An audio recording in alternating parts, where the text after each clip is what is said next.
Welcome to this edition of Attention Talk Video. I'm your host, Attention Coach and ADHD Coach Jeff Copper. We're here with Alan Brown, the ADD Crusher. Alan, welcome to the show. Thanks. Always good to be here, Jeff. You talk a lot about the mind's voice. Is that right? Yes, I do. Tell us about what that is. Well, this is that voice that's going on in our ADHD head. It says things like, "Oh my God, I'm so busy. I don't have time to do this. Oh, what am I going to do with that? Oh man, I must have looked really stupid when I did that. I'm worried about it." That's our mind's voice, right? And the interesting thing about that is that it's not us. It's actually mostly ego-driven stuff, which we're not going to get into. But the point is that you can actually quiet that thing down. And if you do, you can get a lot more traction every day and get more stuff done and actually be happier and more relaxed. I can't help but when you describe that, when you say that voice, it's not you. It's like this other thing within you. And there's a coaching technique I learned in Coaches Training Institute called the saboteur, and it's basically that saboteur is kind of like that voice. It's not what we're talking about specifically, but it's there. And the idea is you actually try to help them identify and name it, so it's like a third person, so that then they can begin to manage it. And the philosophy is you can't get rid of the saboteur in this situation, but you can send them on an errand. And so I think that kind of plays into it, and that's really a technique that we use to help those with ADHD kind of manage it. I love that phrasing, and giving it a name, giving that voice in your head a name is similar to language that I use, which is called witnessing.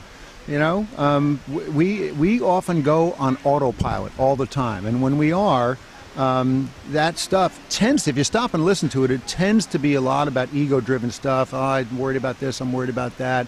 And really not much productive stuff when it's on autoplay, so to speak. But when you can actually just stop, give it a name, give the saboteur a name, and say, you know what, that's the other person over there, that's my mind's voice, that allows you to step away from it and be the witness to it. And once you can start witnessing it, then you can actually pause, which is something we talked about recently. You can start to pause and say, hold on a second. I'm sitting here spinning and spinning on all this stuff. Let me get out of that stuff. And now let me start thinking creatively and productively about something. And when you can start doing that, now that's you. The problem solver is you. The worrying, spinning, craziness, that's your ego and other junk, the other voice. So recognize the mind's voice, give it a name if you want to externalize it, notice it puts you in choice, and now you can do something different. Can you give some examples of maybe things that you've done when you notice your mind's voice and what you do from there? Yeah, and you know, you really have to be a total Buddhist Zen monk if you're really going to be in full control of your mind's voice all the time, right? So don't expect to be doing We'll just take some. We'll take some. We'll take some. So I am driving in my truck, and I am getting frustrated because somebody ahead of me is not moving fast enough or whatever. And whenever I get frustrated, I go, I'll bet there's something in my mind's voice that is starting to get me like this. And then I stop and I realize I'm sitting here worrying about how fast this guy is going or not going slow. And I'm thinking about it, and I'm thinking about all the reasons they're doing that. And I'm sitting here thinking about the ways I can, you know, make that guy go fast and all that. That's just stupid, silly stuff. If you just recognize that, stop, and that's what I do, stop and go, okay, let's move to something more productive. Boom, that's a huge victory if you can just do that. And when you find yourself, for instance, ruminating about the past, you talk about the saboteur, which I'm sure that's in part called the saboteur because a big part of our mind's voice is negative self-talk, and we ADHDers are big on the negative self-talk, much bigger than other people. That's your mind's voice going in there and saying, yeah, I stink at this, and I was an idiot about that, and da-da-da-da. When you hear that, stop and pause and say, hold on a second. This is not moving me anywhere. That is dwelling. That's not propelling. And then make a switch and flip that switch in your mind to start thinking about something more healthy or positive or something that will move you in a good direction.